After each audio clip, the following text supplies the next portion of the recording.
In the palace of Ife, the drums are silent, yet thunder walks.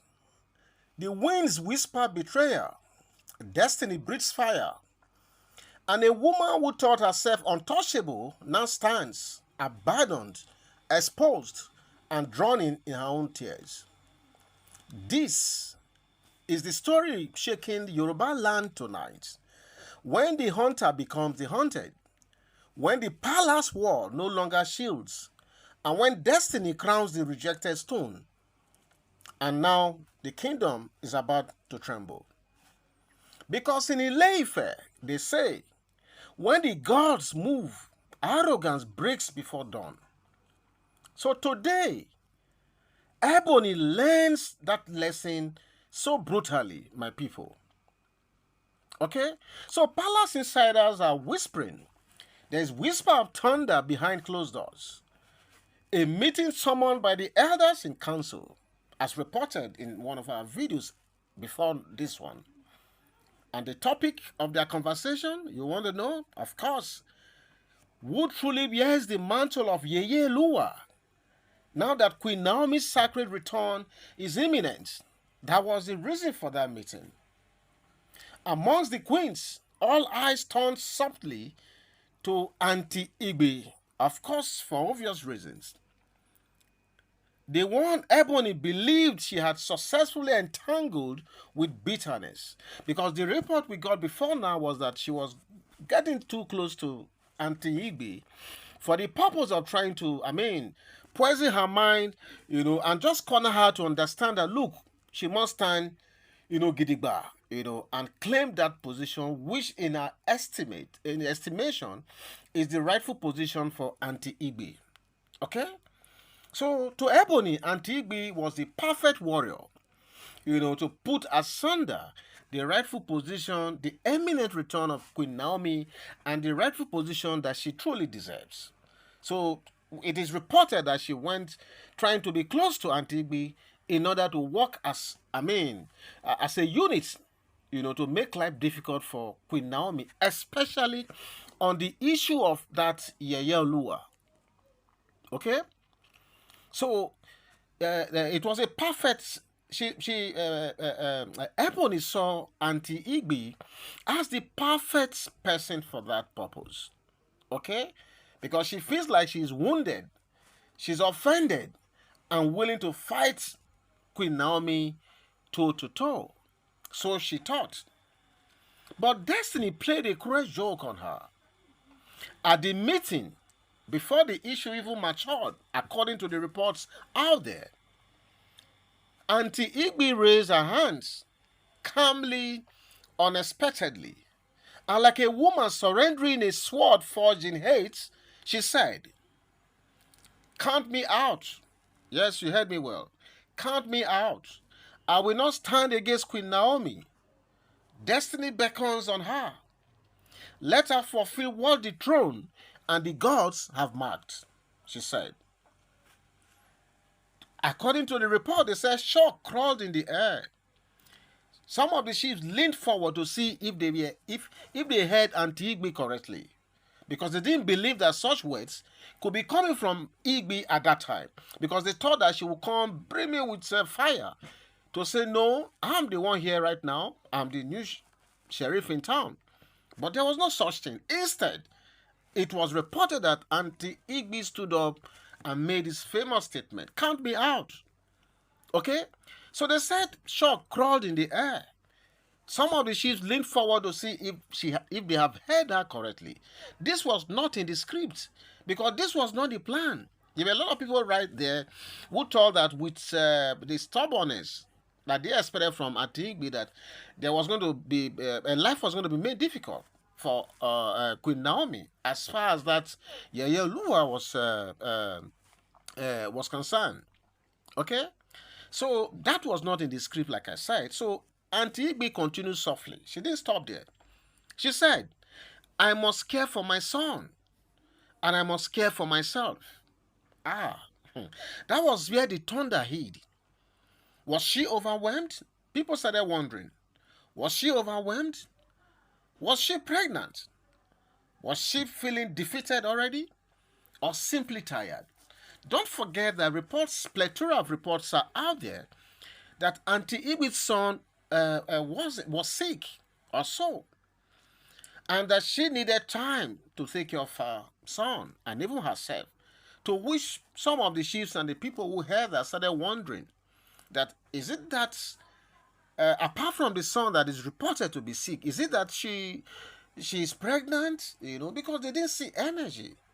Maybe the pregnancy is not that full blown, I don't know, but she gave that vibe like someone who is resigning to fate, someone who is pregnant or feeling sick. That feeling of I'm not prepared for this wahala, sort of. Okay, so that is why people are thinking aloud at this time. Nobody knew, but everyone felt the shift, a kingdom level shift, I tell you. And at that moment, Ebony world cracked completely. She had invested in Auntie Ebe. She has visited her chamber several times, whispered strategies with her, fed her fire, lies, and even nurtured her resentment. She believed Auntie Ebe was the sword she could use to slash Queen Naomi's rising star. But when a heart hears destiny, conspiracy loses taste. Later, behind closed doors, both women, were said to have clashed like lightning. Ebony scoffed and spat bitter laughter. She said to Auntie Ebe, "So you have surrendered, right? You don't surrender, ba? To the woman who humiliated Kabiesi?" Obviously, she was trying to remind Ebe of that infamous Instagram announcement by Queen Naomi some years ago regarding her separation from or her departure from the palace at that time. So she was still saying that was a humiliation of their husband. Okay, but we've gone past all that narration, right? We've passed all those stories long ago. Okay, so no one knew why she was trying to bring that back to Ebe, maybe just to like win her over, so that they can work as a unit to fight Queen Naomi. Okay, so you have surrendered, she said, to the woman who humiliated our husband, the woman who walked away. Those are the things she was saying to Ebe. So Ebe's reply was a dagger dipped in truth. Take your madness where conspirators gather. Homo. I can't believe that this really came out from the mouth of Ebe, because you will have thought that for the first time, she was going to cooperate with Ebony. But look at what she said. She said, take your madness where conspirators like you gather. I will not allow my destiny or dignity to be used for your personal gain.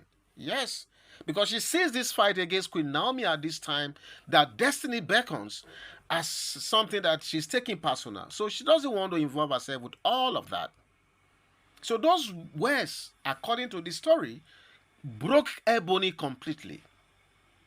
Because they exposed her, not just as a rival, but as a desperate woman whose ambition now reeks of betrayal. So she stormed out. But palace corridors echo and whispers travel. That night, she was heard muttering to herself, maybe they have bribed you. She's still referring to Auntie Ebe. She's saying that maybe Queen Naomi and her team might have bribed her. Maybe Naomi has bought you, she said. But Ebe did not look back. Her silence was her victory. Okay? So today, palace insiders say Ebony cannot even sleep again, because every plan she makes seems to be, falling apart. Her loyalists, don't forget, yours sincerely did that story. Some of her hardcore loyalists, women who once saluted her with song, have defected. They say destiny cannot be fought without bleeding in pain. The Ife women group, has allegedly met as well, planning how to welcome Queen Naomi with praise songs when she steps back into her royal place. We reported that as well. Akure women are reportedly celebrating already. Drums, ululation, thanksgiving, because their daughter's crown is returning back home where it truly belongs. We also reported that to you. And Ebony, her pain has no balm right now. Because just days ago, she sought comfort from the stream priestess, the custodian of the family stream. We reported that to you as well.